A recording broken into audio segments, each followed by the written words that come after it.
एक और जहां लोकसभा चुनाव की तैयारियों में सभी पार्टियां लग गई हैं। प्रधानमंत्री नरेंद्र मोदी लगातार आज कलकत्ता में मौजूद हैं और विपक्ष पर परिवारवाद का निशाना साध रहे हैं। इंडिया वर्सेस एनडीए की लड़ाई आगरा में प्रत्याशी पर आ गई है। चौधरी बाबूलाल जी के सुपुत्र डॉक्टर रामेश्वर चौधरी हमारे साथ में हैं। रामेश्वर चौधरी अपने पिता की राजनीतिक विरासत को लगातार आगे बढ़ाने का काम कर रहे हैं।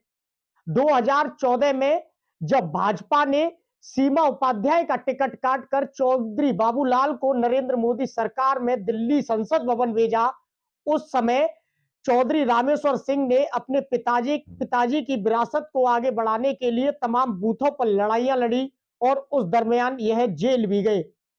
राजनीतिक सफर रामेश्वर चौधरी का काफी पुराना रहा है और परिवार भी जमीन से जुड़ा हुआ माना जाता है। भाजपा में लगातार रामेश्वर चौधरी का परिवार काम कर रहा है, लेकिन आज ऐसा क्या हुआ कि अचानक विधायक के पुत्र का भाजपा से मोह भंग होना सामने आ रहा है।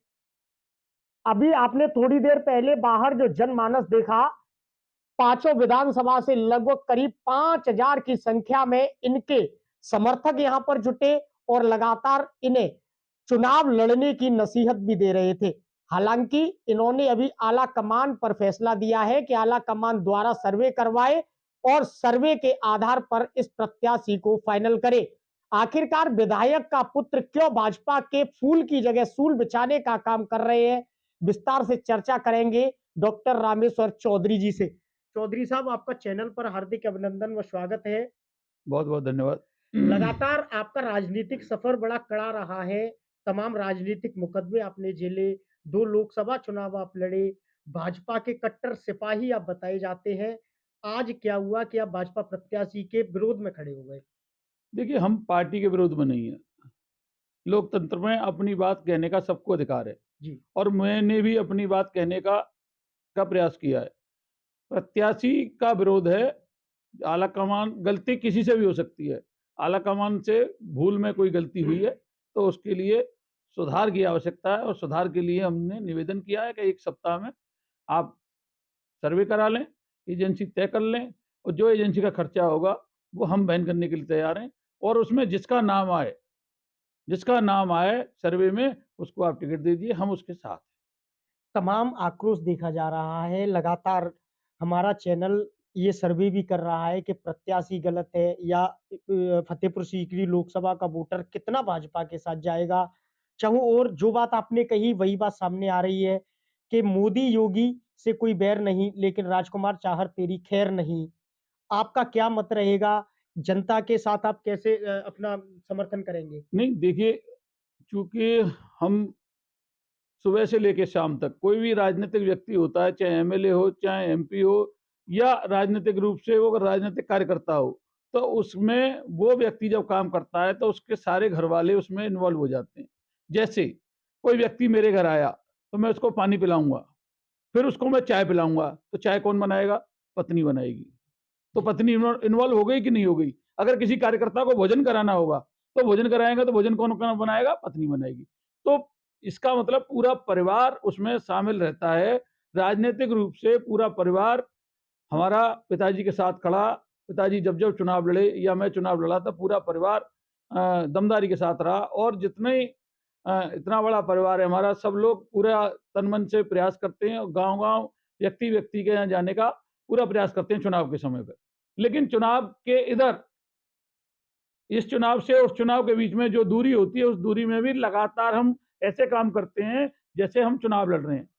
किसी के यहाँ अगर कोई दुख की घटना है, शोक संवेदना व्यक्त करने जाना है, किसी के परिवार में कोई गमी हो गई है या किसी के परिवार में कोई खुशी का अवसर है, शादी है, छूतक है, भात है, पच है, कहीं भी कोई भी ऐसी स्थिति है और हमको सूचना है, हम सहर्ष रूप से उनके यहाँ जाते हैं और प्राथमिकता रहती है। हम बेटी की जब शादी होती है तो उसका कन्यादान, चाहे बेटे की बारात रह जाए हमसे, लेकिन बेटी की अगर शादी है तो उसका कन्यादान हमारे यहाँ से, अगर हम नहीं गए तो कोई व्यक्ति जाएगा, कन्यादान जरूर पहुंचेगा अगर हमारे पास अगर कोई सूचना है।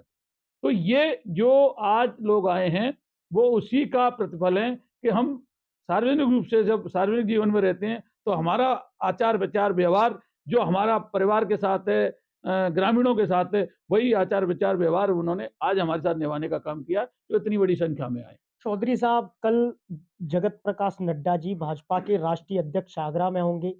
आपकी जो आज आपने अपार जन समूह इकट्ठा किया है राष्ट्रीय अध्यक्ष से एक दिन पहले, क्या लग रहा है राष्ट्रीय अध्यक्ष किसान मोर्चा के राष्ट्रीय अध्यक्ष का बदलाव करेंगे?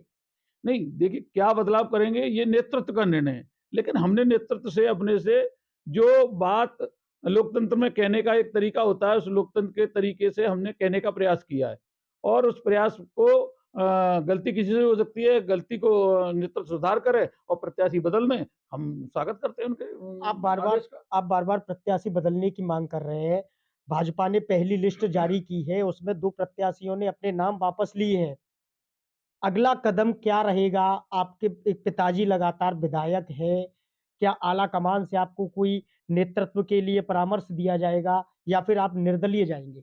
नहीं देखिए, ये निर्णय जो आने वाली अभी 7 दिन का समय है। 7 दिन में नेतृत्व को निर्णय करना है। 7 दिन में निर्णय नहीं होगा, तो हम पंचायत के रूप में जाएँगे और वो बृहद पंचायत होगी और उस पंचायत में मैं समझ रहा हूँ हज़ारों हज़ार की संख्या में लोग आमंत्रित होंगे, एकत्रित होंगे और वो अपनी बात कहेंगे और उस पंचायत का अगर कोई निर्णय होगा, तो उस निर्णय को मुझे मानने के लिए बाध्य होना पड़ेगा।